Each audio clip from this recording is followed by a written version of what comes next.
하나님께서 우리의 삶을 책임져 주실 줄을 믿습니다. 오늘날 우리는 불확실한 미래에 살고 있습니다. 이스라엘 백성들도 마찬가지였습니다. 오늘 우리가 보신 본문의 말씀은 이스라엘의 성벽 재건을 위해 힘을 다하는 느헤미야에 대한 말씀입니다. 오늘 말씀을 통하여서 하나님께서 우리에게 과연 어떤 말씀을 하시는지, 또 우리에게 어떤 것을 요청하시는지, 또 하나님이 어떤 분이신지 잘 알아서 오늘 은혜 받고 돌아가시는 귀하고 복된 시간 되시기를 간절히 소망합니다.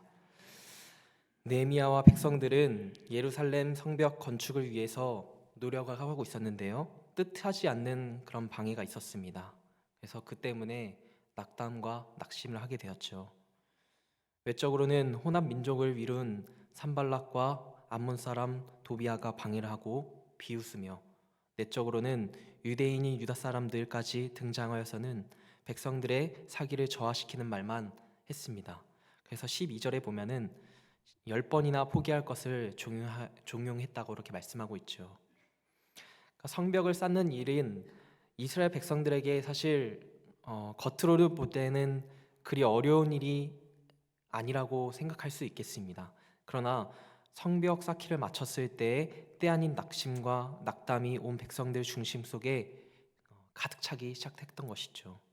그러니까 느헤미야는 그들의 실망된 마음들을 돌이켜 보려고 하는데, 부정적인 생각과 또 낙심된 그 마음은 시간이 지날수록 그게 더 심해졌습니다.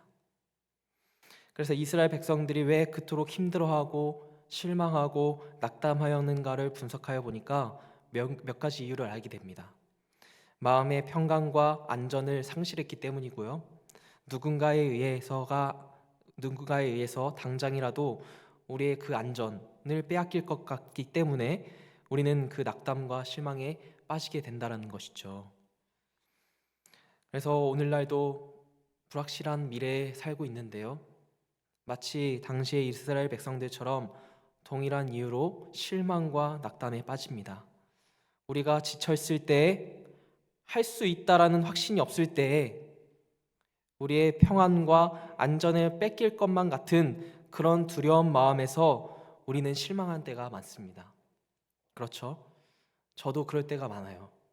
그러나 오늘 그러한 환경에서도 결코 실망하지 아니하고 오히려 모든 백성으로 하여금 모든 일을 용기 있고 담대하게 감당할 수 있도록 격려하는 사람이 있는데, 바로 그 사람이 느헤미야였습니다. 그가 담대할 수 있던 그 이유는 20절의 말씀에서는 이렇게 알고 있죠. 우리 하나님이 우리를 위하여 싸우시리라.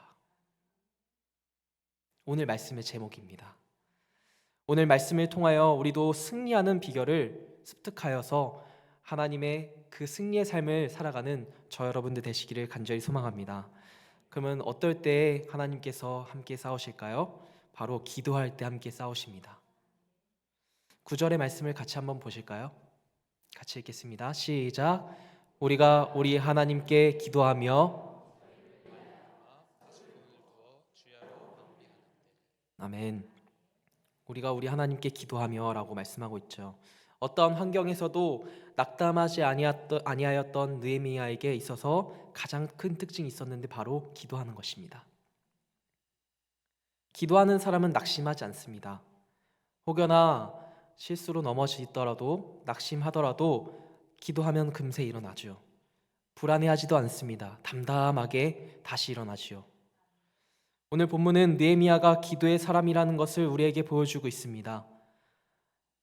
아닥사스다 왕 때에 상궁에 거하였던 느헤미야는 예루살렘 성이 건축이 실패로 끝났다는 이야기를 들었을 때 굉장히 가슴 아파하며 금식하며 수일 동안 슬픔 중에 기도하였다라고 말씀하고 있죠.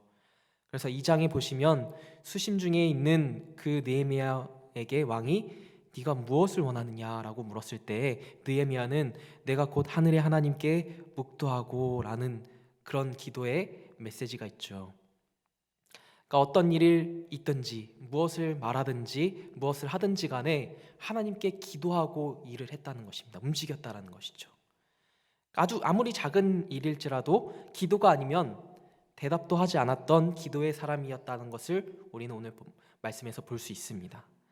또한 성벽 재건을 위하여서 노력할 때에 모든 방해꾼들이 생겨서 비웃으면서 막 조롱할 때도요, 백성들과 건축자들이 낙담하게 될 때에도요, 기도의 사람 느헤미야는 하나님께 기도합니다.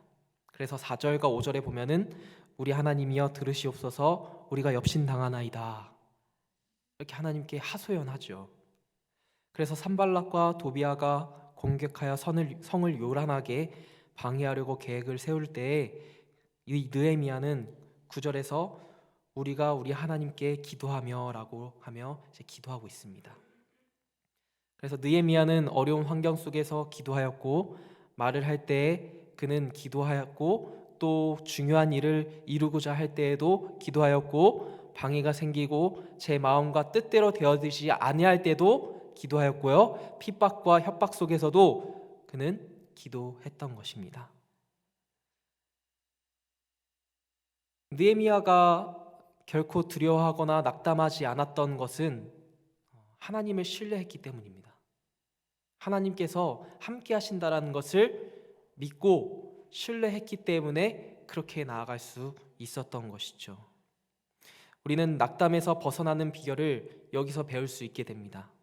느헤미야는 기도가 있었기 때문에 좌절도 낙담도 환경의 방해에도 아랑곳하지 아니하고 용기 있게 감당했었던 것이죠. 여러분, 영적 싸움은 기도의 싸움입니다. 세상과 사단은 우리의 기도를 방해하고자 합니다. 그래서 사단은 우리의 기도를 방해하는데요, 몇 가지가 있습니다. 기도를 하고자 할 때요, 뒤로 미루도록 방해합니다. 다른 것은 다 해도 기도는 생략하도록 하죠. 우리는 이것을 알고 기도하고 싶을 때를 놓치지 말아야 된다는 것입니다. 기도하고 싶을 때를 놓치는 것은 사단에게 지는 것이죠. 왜냐하면 사단은 하나님의 사람들이 하나님께로 가까이 나는 것을 원하지 않아요. 제일 싫어하는 행동이기 때문이죠. 또 기도를 하는 중에 복잡한 생각을 넣죠. 하나님의 말씀이 마음속에 심겨져서 싹을 피고 열매를 맺게 하려고 하는데, 그 마음 가운데 막 마음이 굳어지게 하거나, 아니면은 그런 가시 엉키 그 뿌리로 그 말씀이 자라나지 못하도록 방해하거나 그런 일들을 한다는 것이죠. 그래서 우리 마음 가운데 집안일을 생각나게 한다든지, 기도하는 도중에요, 그리고 더 중요한 일들을 생각나게 한다든지, 더 바쁜 일이 있는데 라는 생각을 집어넣어서 방해하고 합니다. 그래서 기도 중에는 세상의 복잡한 생각에 빠지는 것은 사단에게 지는 그런 모습이라는 것이죠. 또 그 다음으로는 기도를 한 후에 응답의 확신을 갖지 못하도록 방해를 합니다. 기도는 하였는데 하나님께서 어떻게 응답하신지에 대해서 확신을 갖지 못하게 합니다. 물론 하나님께서 바로 응답하시지 않으실 때도 있죠. 그러나 하나님의 응답하시는 그 방법은 하나님께서 우리에게 말씀으로 말씀하시고요, 그리고 그 응답은 간단 명료합니다. Yes, no, wait. 하나님께서 그때 당시에 응답하지 않으셨다면 기다리라고 말씀하시는 걸 수도 있죠. 그래서 이런 확신을 갖지 못하게 되면은 엉뚱한 일을 통하여서 기도하는 그 자리를 잊어버리게 되고요, 기도하는 그 시간을 잃어버리게 되고 그 내용도 다 까먹게 만듭니다. 그래서 불신의 마음을 통하여서 설마 라는 생각이 들도록 그렇게 방해해버리는 거죠. 와해시키는 것입니다. 예수님께서 감난산에서 잡히시던 밤에 제자들에게 이렇게 명령하셨습니다. 시험에 들지 않기를 기도하라. 그리고 그 새벽에 땀방울이 핏방울이 되기까지 기도하시면서 자고 있는 제자들에게 이렇게 이야기하시죠. 어찌하여 자느냐? 시험에 들지 않게 일어나 기도하라. 결국 잠이 취해 있던 제자들은 예수님이 팔려간 그날 다 도망가 버립니다. 기껏해야 베드로는 손에 잡힌 검을 들고 대항하는 그런 모습을 보이기도 하죠. 하지만 예수님께서 그 모습을 막으십니다. 여러분, 우리는 항상 기도하면 항상 감사하고 항상 기도할 수 있습니다. 이런 찬송도 있지 않습니까? 항상 기뻐하라, 쉬지 말고 기도하라, 범사에 감사하라. 기도가 없으면 어떤 일을 보아도, 그 흙무더기만 보아도 한숨이 푹푹 나오지요. 기도하지 않으면 그 일거리를 볼 때 짜증이 먼저 납니다. 무슨 부탁을 받을 때 왜 또 나냐고 마음의 여유가 사라집니다. 그러니 한마디에도 속이 끓고 그렇게 시작되는 것이죠. 삶의 정리가 되지 않고 마음만 분주할 뿐 되는 것이 별로 없습니다. 사랑하는 주님의 성도 여러분, 우리는 지금 영적 전쟁 시대에 살고 있습니다. 그 전쟁은 기도해야만 승리할 수 있는 것입니다. 마음에 어려운 문제들이 있으십니까? 기도하십시오. 우리가 기도하여도 여전히 그 문제는 있습니다. 그러나 중요한 것은 기도하게 되면 어떤 문제를 만나도 낙담하지 않게 된다는 것입니다. 혹시나 낙담하셨더라도요, 금세 회복할 수 있는 회복 탄성력이 생기게 된다는 것이죠. 전도도 마찬가지입니다. 영적 전쟁입니다. 사단은 계속해서 그 하나님의 택하신 백성들이 그 주의 전으로 돌아오지 못하도록, 그 영혼이 예수님을 만나지 못하도록 계속해서 방해한다는 것이죠. 그래서 우리에게 주신 그 영혼들, 하나님께서 우리가 작정하게 하신 그 영혼들을 생각하면 그 사람들이 괜히 믿을 것 같지 않고 이게 저게 걱정이고 한숨만 나오는 경우가 종종 있습니다. 그럴 때 하나님께 매일 그 영혼을 붙잡고 기도하시는 저와 여러분들 되시기를 간절히 소망합니다. 저도 제 친구와 아주 어렸을 때 친구와 또 여기 근방에 사시는 큰 고모와 큰 이모부를 작정했습니다. 솔직히 말씀드리면 정말 변화할까? 그런 생각이 있습니다. 그러나 오늘 말씀을 묵상하고 그 전에도 묵상하면서 하나님께서 주시는 확신은 기도하고 또 그 영혼에게 복음을 전하라는 그런 확신입니다. 그러면 하나님께서 역사하실 줄을 믿습니다. 주께서 복음을 잘 전할 수 있게 지혜도 주시고요, 매 순간순간 성령께서 역사하실 것입니다. 그래서 느헤미야처럼 기도함으로 승리하며 살아가시는 우리 모두가 되시기를 간절히 소망합니다. 두 번째는 부지런할 때 싸우십니다. 우리 17절의 말씀을 함께 보실까요? 같이 읽겠습니다. 시작. 성을 건축하는 자와 짐을 나르는 자는 다 각각 한 손으로 일을 하며 한 손에는 병기를 잡았는데. 아멘. 한 손으로 일을 하고 한 손으로는 병기를 잡았다고 합니다. 여러분들 일을 하실 때 한 손으로 하십니까? 양손을 다 사용하시죠. 그래야 편하니까요. 그래야 일의 능률이 오르니까요. 근데 그 당시 때의 상황은 한 손으로는 일하고 한 손으로는 병기를 잡았다라고 그렇게 말씀하고 있죠. 그러니까 굉장히 어려운 상황이라는 것입니다. 경계도 해야 되고요, 하나님께서 주어주신 그 일들도 해야 되는 것입니다. 그러니까 쉬는 손이 없는 것이죠. 하나님의 백성들은 남들보다 2배 이상의 그런 일들을 맡고 해야 됩니다. 또한 21절에 보면은 동이 틀 때부터 별이 나기까지라고 말씀합니다. 그러니까 새벽부터 완전 어두컴컴한 밤이 될 때까지 일을 했다는 것이죠. 한 손으로는 일하면서 또 귀는 나팔 소리에 경계하며 결코 한 손에서 병기를 놓치지 말아야 되는 그런 굉장히 부담스러운 상황인 것입니다. 우리 그리스도인들은 기도를 열심히 해야 합니다. 그리고 끝이 아니라는 것이죠. 나의 삶 속에서 열심히 생업을 가지고 일을 해야 되는 것입니다. 이것도 중요하고 저것도 해야 되는 것이죠. 학생도 기도를 열심히 해야 됩니다. 초등학생이건 중학생이건 고등학생이건 대학생이건 열심히 기도해야 합니다.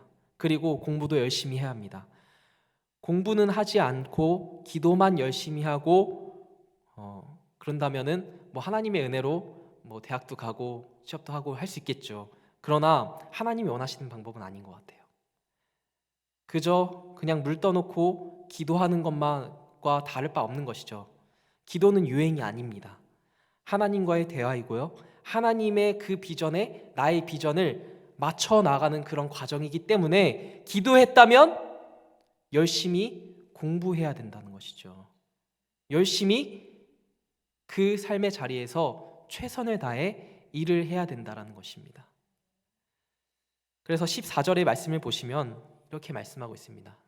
같이 한번 읽어볼까요? 시작. 너희는 저희를 두려워 말고 지극히 크시고 두려우신 주를 기억하고 너희 형제와 자녀와 아내와 집을 위하여 싸우라 하였었느니라. 아멘.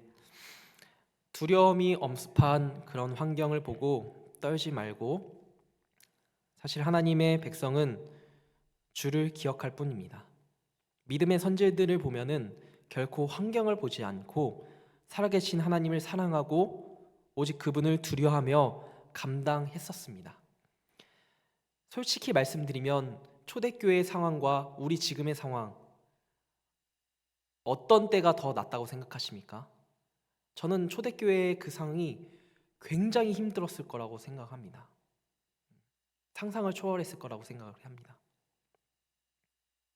그러나 그 믿음의 선진들은 어떻게 하였죠? 목숨을 걸고 복음을 전하고요. 그 믿음을 지키기에 애를 썼다라는 것이죠. 그렇다고 해서 일을 열심히 하지 않았던 것도 아닙니다. 그 생업을 최대한 유지하면서 최선을 다해 기도도 하고 그 신앙도 지키고 했다라는 것이죠. 그렇게 할 수 있었던 이유는 하나님을 신뢰했기 때문인 것입니다.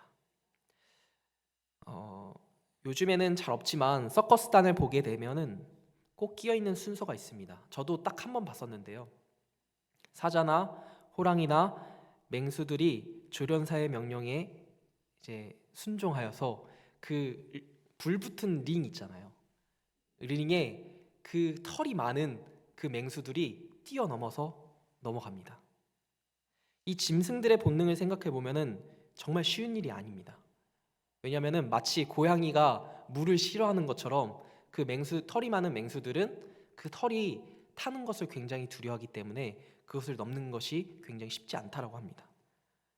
그런데도 그들이 조련사의 명령대로 그 고리를 통과하죠.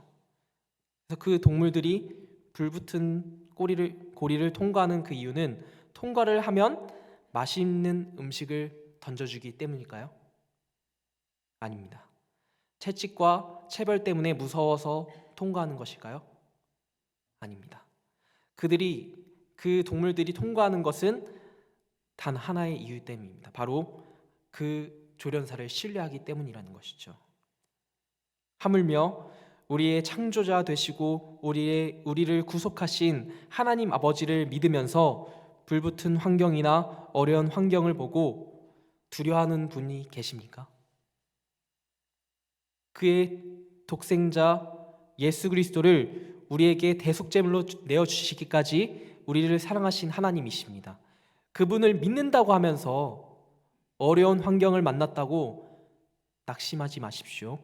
주님이 우리와 함께 하시고요. 오늘도 우리의 삶 속에서 깊이 개입하셔서 지켜주시고 보호하여 주고 계시기 때문입니다.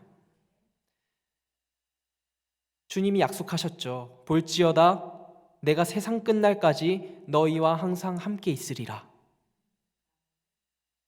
두려워 말라 내가 너와 함께함이라. 놀라지 말라 나는 내 하나님이 됨이라. 내가 너를 굳세게 하리라. 참으로 너를 도와주리라. 참으로 나의 의로운 손으로 너를 붙들리라. 이렇게 말씀하고 계십니다. 주님이 너무나도 신실하신 분이시기 때문에 이 약속을 반드시 지켜주실 분이시라는 것이죠. 이 시대에 우리에게 필요한 것은 주님을 신뢰하는 이 믿음이 필요합니다. 그래서 느헤미야는 결코 주어진 환경 때문에 두려워하지 않았다는 것이죠. 그는 여호와 하나님을 두려워했습니다. 베드로와 요한은 복음을 증거하다가 잡혀서 예수를 잡아 죽였던 대제사장들과 장로들과 공의 앞에서 이렇게 이야기합니다. 하나님 앞에서 너희 말을 듣는 것이 하나님 말씀을 듣는 것보다 옳은가 판단하라. 그러니까 하나님만 두려워했던 그런 인생이 되었던 것이죠. 사랑하는 주님의 성도 여러분, 실망과 낭망이 가득한 환경일지라도 하나님이 우리와 늘 함께 하십니다. 하나님의 일꾼이 되어서 선한 일꾼이 되셔서 부지런히 그 일을 감당하시는 저와 여러분들 되시기를 간절히 소망합니다. 우리를 통하여서 하나님께서 역사하실 것입니다. 낙담하고 포기하고 있었던 일이 있으십니까? 하나님께 기도했지만 응답되지 않는 것만 같고 하나님께서 외면하시는 것만 같고 그런 기도 제목이 있으십니까? 다시 하나님께 기도하며 나아가십시오. 다시 행하며 나아가십시오. 그것이 오늘 우리에게 하나님께서 요청하시는 하나님의 말씀이신 줄 믿습니다. 그 다음으로는 마지막으로는 하나님을 바라볼 때 하나님께서 우리 함께 싸우십니다. 20절 함께 보실까요? 같이 읽겠습니다. 시작. 너희가 모로 어디서든지 나팔 소리를 듣거든 그리로 모여서 우리에게로 나아오라. 우리 하나님이 우리를 위하여 싸우시리라 하였느니라. 아멘. 우리 하나님이 우리를 위하여 싸우시리라 라고 느헤미야에게 말씀하십니다. 즉 우리가 모여서 싸움을 성실하게 준비하였을지라도 실제로 싸우시는 분은 하나님이심을 말씀하고 있는 것이죠. 제가 이 3대지의 제목을 하나님을 바라볼 때 싸우십니다라고 다시 이렇게 정리를 했지만 순서가 바뀌었죠. 하나님이 이미 싸우시고 계시요. 하나님이 우리의 등 뒤에서 이미 든든하게 싸우고 계신다라는 것입니다.